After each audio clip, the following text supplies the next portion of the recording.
Fancy saris కి కంచిపట్టు శారీస్ కి పెట్టింది పేరు పూర్ణిమ ప్రింట్స్, కేబిహెచ్పి అండ్ మాదాపూర్. నమస్కారం. కార్తీక పురాణం 20వ రోజు పారాయణలోకి వచ్చాం. ఈ రోజున భూప్రీతి కోసం చీమలకి పంచదార చల్లటము, తర్వాత కుక్కలకి అన్నం పెట్టటము, మన శక్తి అనుసారం గోదానం కానీ భూదానం కానీ సువర్ణదానం కానీ చేస్తే చాలా మంచిది. అవకాశం ఉన్నవాళ్ళు అంత పెద్ద పెద్ద దానాలు చేయలేమంటే మన ఇంటి చుట్టుపక్కల ఎక్కడైనా చెట్లలో చీమలు అవి ఉంటే అక్కడ కొంచెం చల్లటం, వాకిట్లో ఉండే కుక్కకి మజ్జిగన్నం, ఎంగిలన్నం మాత్రం పెట్టకూడదండి పొరపాటును కూడా. కంచంలో మిగిలింది తీసి పెట్టద్దు, పిల్లల కంచాల్లో కూడా పెట్టకండి, అది చేయకూడదు.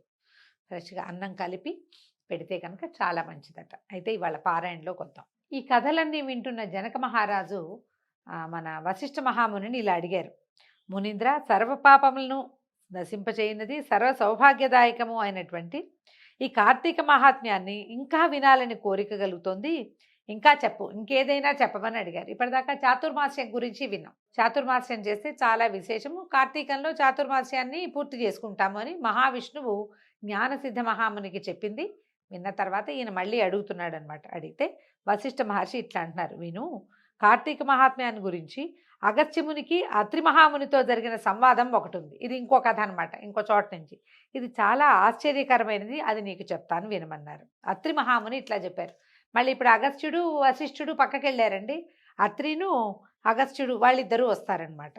అగస్త్యమునీంద్ర, అత్రి మహాముని ఇలా అంటున్నారు. అగస్త్యమునీంద్ర, లోకత్రయోపకారకము కొరకు అంటే ముల్లోకాలకి మేలు చేయటం కోసం కార్తీక మహాత్మ్య బోధకరమైన హరికథని చెప్తాను వినమన్నారు. అగస్త్యుడు అడిగాడు, అయ్యా విష్ణువంశ సంభూతుడివి నువ్వు, సద్ధర్మ శ్రవణం అంటే మంచి విషయాలు వినటం వల్ల వినడం కోసమే కార్తీక మాసాన్ని గురించి చెప్పబడింది. అయితే కార్తీక మాస ధర్మాలు కూడా నేను తెలుసుకోవాలనుకుంటున్నాను. ఎప్పుడు కూడా మంచి విషయాలు ఎవరితోటైనా వినాలి. బాలాదపి సుభాషితం అన్నారు. మంచి మాట పిల్లలు చెప్పినా వినాలి. అదే పెద్దవాడు చెప్పే మంచి మాట ఎంత విలువైనది. అందులో అతని తపశ్శక్తి కూడా దాని ద్వారా మనకు వస్తుంది.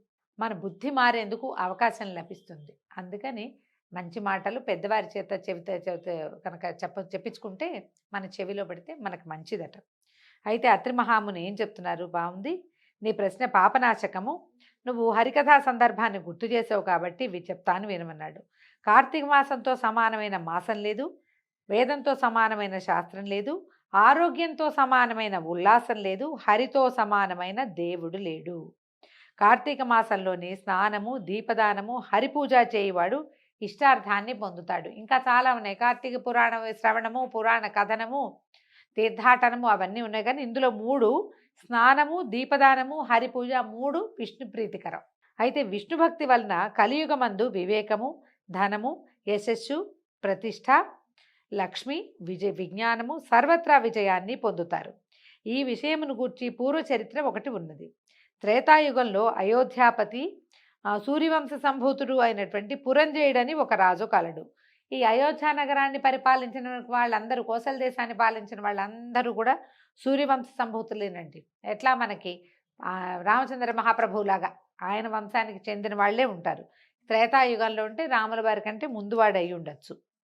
ఈ పురంజయుడు కొంతకాలం ధర్మ మార్గంలో ప్రవర్తించి తర్వాత ఐశ్వర్యవంతుడై బుద్ధి నశించి దుష్టపరాక్రమ యుక్తుడై మహాశూరుడై సత్యమును శౌచమును విడిచి దేవబ్రాహ్మణ భూములను అపహరించి బ్రాహ్మణులను ద్వేషించి లోభి హింసకుడుగా అయి బంగారాన్ని దొంగిలించి వారితో స్నేహం కలిగి వాళ్ళతో ఇష్టుడిగా కూడి ఉండేవాడు. అంటే మనం ప్రతాపంతో చాలా జయించేస్తాము. మొదటంతా మన ఇళ్లలో ఉన్న పద్ధతి ప్రకారం అన్నీ ఏదో దేవబ్రాహ్మణ పూజ చేస్తూ ఉంటాం. ఎప్పుడైతే ఈ ప్రతాపం అనేది పైకి వస్తుందో ఇదంతా నా వల్లే జరిగిందని ఒక భావన వస్తుంది. భావనతోటి అహంకారం వస్తుంది. అహంకారానికి వందిమాగతలు కూడా తోడైతే, శవాష తానా తందానా అనేవాళ్ళు కనుక తోడైతే, ఇంకా మనకి ఎవరి వల్ల ఇది వచ్చింది, దేనివల్ల ఇది కలిగింది అన్న జ్ఞానం నశిస్తుంది. పైగా క్షత్రియులకి తప్పకుండా దేవబ్రాహ్మణ పూజ చేసి తీరాలి. నిత్యం యజ్ఞయాగాదులు జరగాలి. త్రికాల సంధ్యావందనం చేయాలి. క్షత్రియుడైన వాడు తన ఇష్టారాజ్యంగా చేయడానికి వీనే లేదు. ఎందుకంటే అతను నా విష్ణు పృథివీపతి అని చెప్తారు.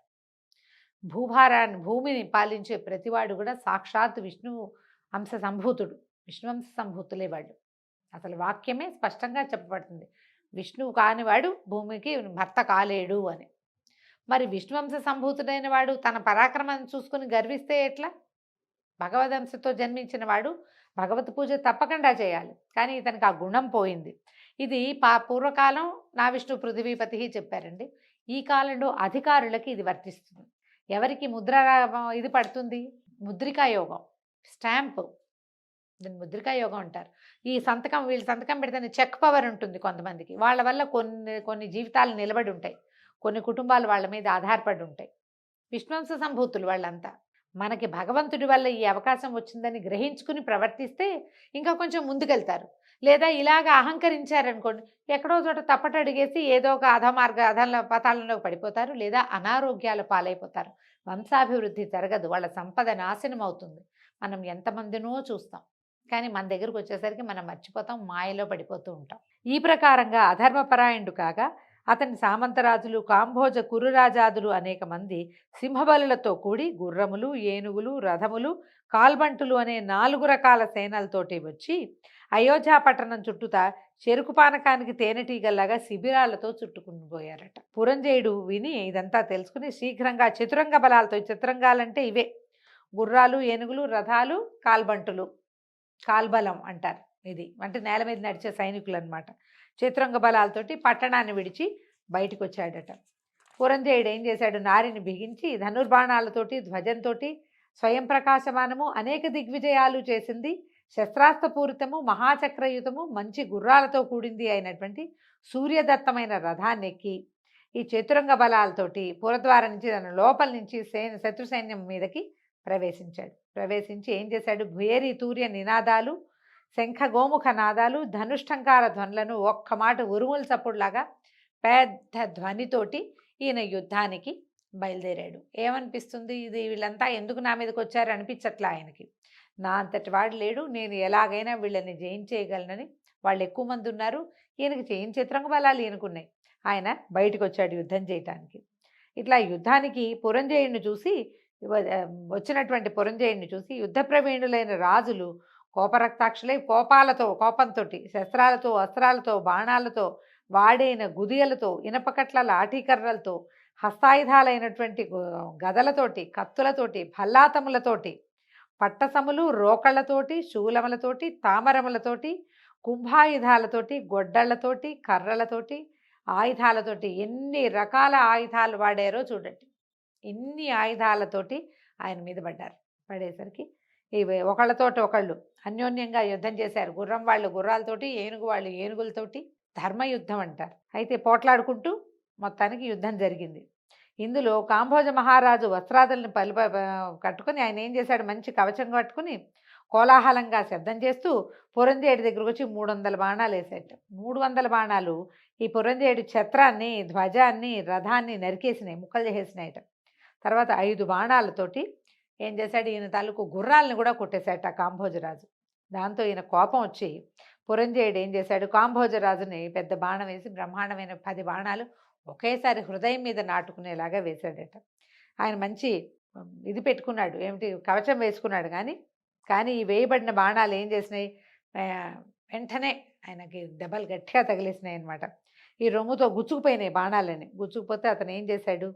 ఓరి, నువ్వు ఇచ్చిన బాణాలన్నీ నేను నీకే ఇచ్చేస్తాను, నాకు దెబ్బలు తగిలింది అనుకున్నావా అని, నువ్వు ఇచ్చిన 10 నీకే ఇస్తానని మళ్ళీ ఇంకో 10 బాణాలు వెనకేశాడు. వీళ్ళిద్దరూ హోరాహోరీ యుద్ధం చేశారు. సరే, చివరికి ఈ యుద్ధం జరుగుతూ ఉండగా ఏం జరిగిందో మనం వచ్చే భాగంలో తెలుసుకుందాం. రేపు ఉదయం మళ్ళీ 21వ రోజు పారాయణలో కలుసుకుందాం. నమస్కారం.